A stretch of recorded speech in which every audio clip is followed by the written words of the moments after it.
So there's finally one more equation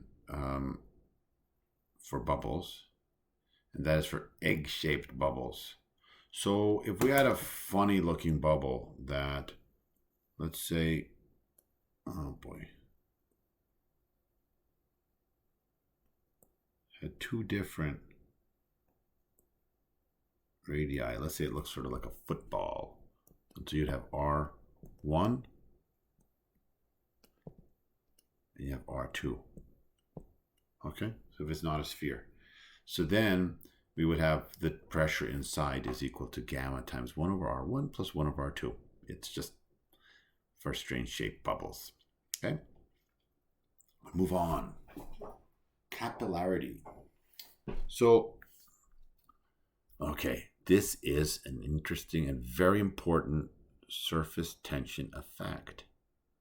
Capillarity is, well, liquids do pretty funny things, okay? And like, for example, if I take a paper towel and dip it into a glass of water, what? The water climbs up the paper towel. That's capillarity, okay?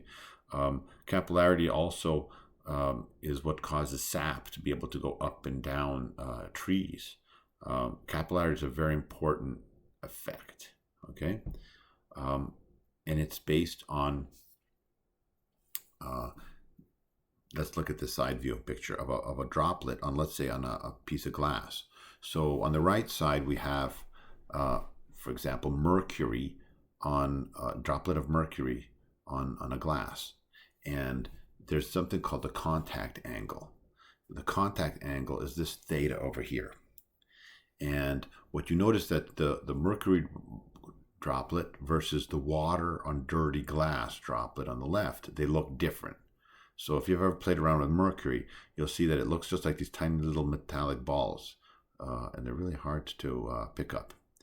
And water, on the other hand, will, well, what that's called is like it's almost wetting. When it wets, when a surface gets wet, the droplet just goes flat. Okay, so water would have a different shape. Okay, and there's the contact angle. So what we're going to be talking about is that subtle detail, and that is the contact angle for one liquid versus another. So when the theta angle is less than 90 degrees, okay, it's said to wet the surface. So less than 90 degrees.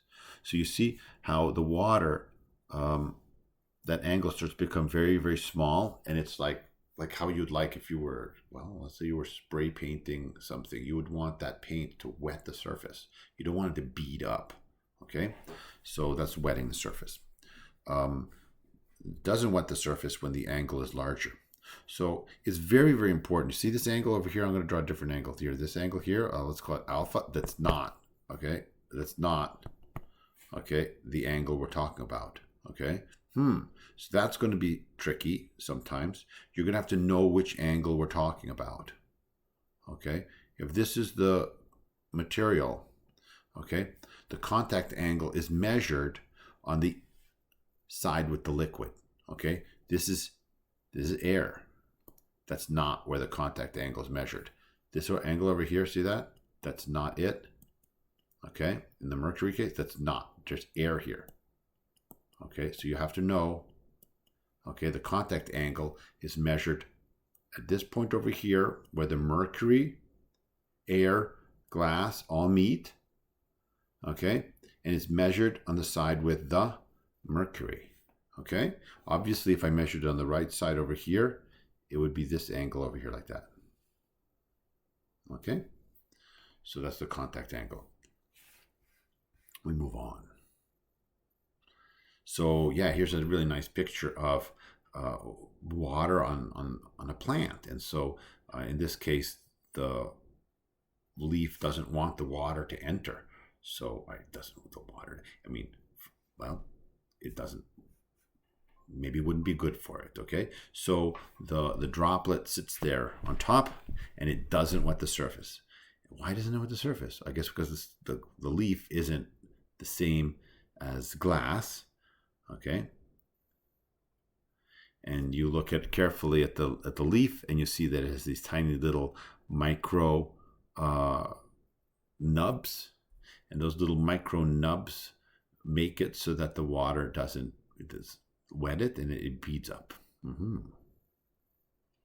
So this happens all over the place. Okay, people on the right here, that's like if you have the special micro fabric that doesn't stain. So you spill some wine or something on your tie, and it doesn't get stained. It just spills right off, because the fabric might look like here what's on the left, and it has these tiny little tips on it that doesn't let the liquid wet it. Here are other examples of how living beings take advantage of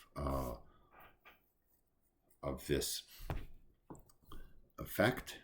And so little bugs, they swim based on understanding these. They don't understand it, but I mean this effect.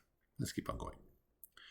So now we get to how we're going to apply this. Okay, so while you have a picture, you might want to be able to figure out what is the contact angle in a specific picture, right? That would be the obvious thing. Now here's another case of where you use this capillary effect. And you see what will happen is, let's say we have a tube and we dunk it into a liquid. What will happen is that liquid will get sucked up. It'll get pulled up by the capillary action. This really happens. And we are going to be calculating by how much it gets pulled up. And what's the formula that makes this interesting effect happen? That you take a tiny little tube, a capillary tube, you take a little thin tube and you dunk it into some liquid, and it'll climb up the sides. Okay? So it'll climb up the side by a height y. It's going to depend on the radius of the tube, r. There's a balance of forces because it's not going up any higher. It's not going down any lower. It's static. So that means some of the forces have to add up to zero. Though this funny meniscus, which I'm sure you know this word, effect is actually the thing that's driving the capillary action. And what it's fighting is the mass times the gravity of the liquid that's been risen up. Mass times gravity is going to be equal to, well, you always liquids, you will replace the mass by rho v. Okay, so we get rho vg. This is a derivation. And, okay. The upward force due to this capillary action is sort of a complicated thing to figure out, okay? But it's equal to the contact angle, the surface tension, gamma, the contact angle, theta. You have to take that and you take the cosine of it times the circumference. That's going to be the upward force. So the upward force has to balance the downward force, okay? We equate that and we get the equation.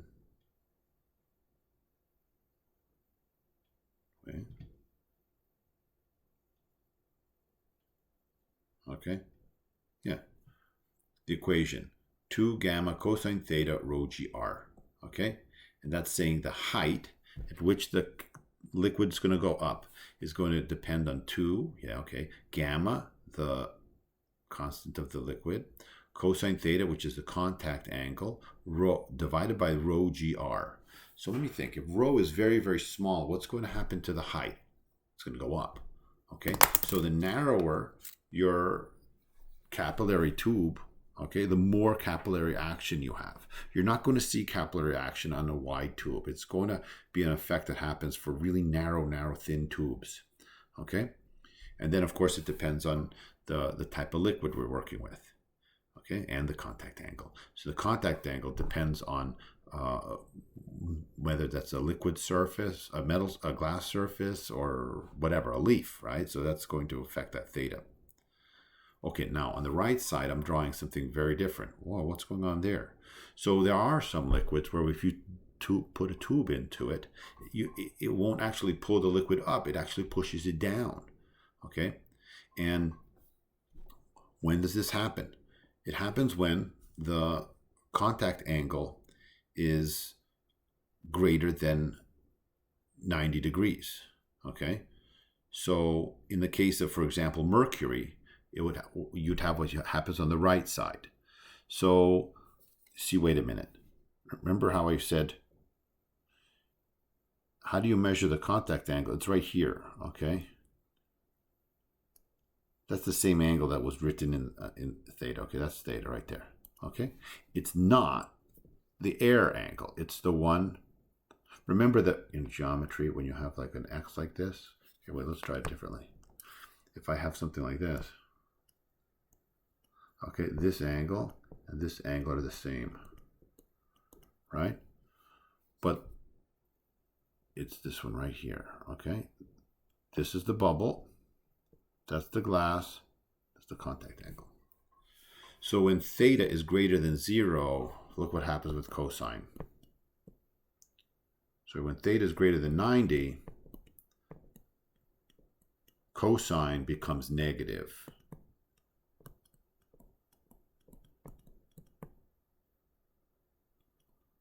Okay? And that makes this y become negative. So the formula is exactly the same formula. Okay? It's just that when theta is greater than 90, y becomes negative.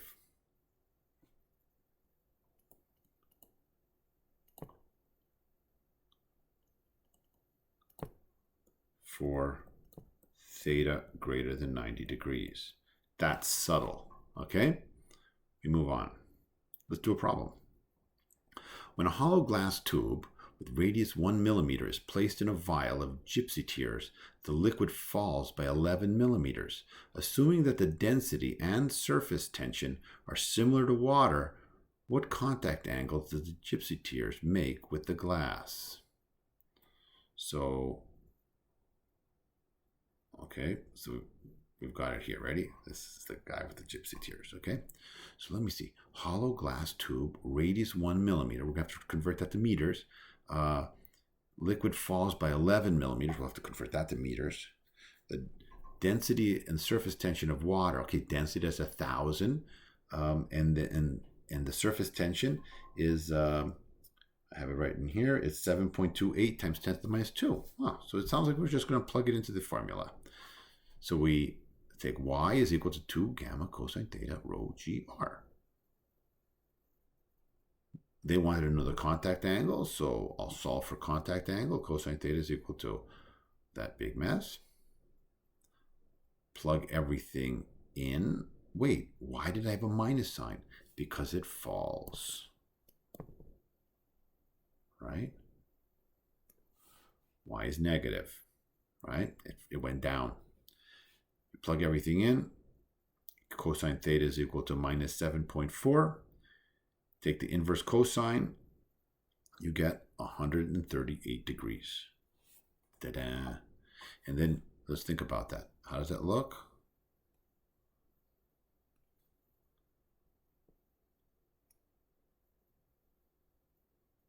Like that.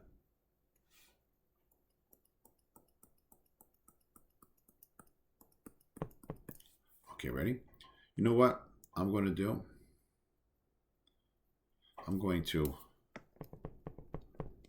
give you guys and girls 4 pictures. Okay, these are all the possibilities that you could possibly have when you dunk a tube into a pail of a liquid.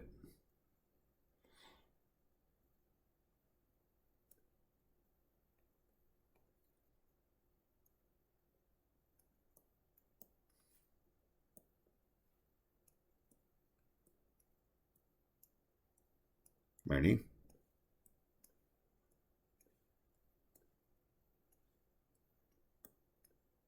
Ready.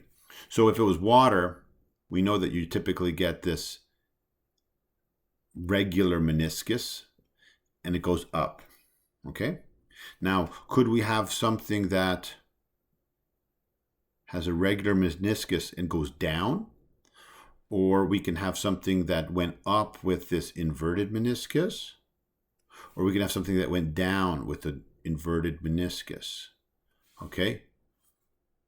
And this is what I want to tell you. Is that this one over here, makes sense. Okay? This one over here makes sense. This one over here, no. That one over there, no. They don't happen, okay? This regular meniscus is telling you, it's like the water's trying to creep up the sides. It's climbing up, okay? The second picture I drew here with the regular meniscus and the water going down, that doesn't make any sense, okay? The water's trying to climb up in the picture, but it's below. So it doesn't make sense, okay? This other one over here, the third one, that's showing a meniscus that's inverted. Like that's the water doesn't want to be touching the glass. It wants to climb down. So why is it climbed up? It doesn't. You'll never see it. It's not physically possible. The fourth one, that's possible. The meniscus is trying to climb down. Okay, it's an inverted and it wants to go down, and it is down. Okay, the level of the water in the capillary tube has been lower than the rest of the bucket. So those are the 4 possibilities, and only 2 are real, and 2 can never happen.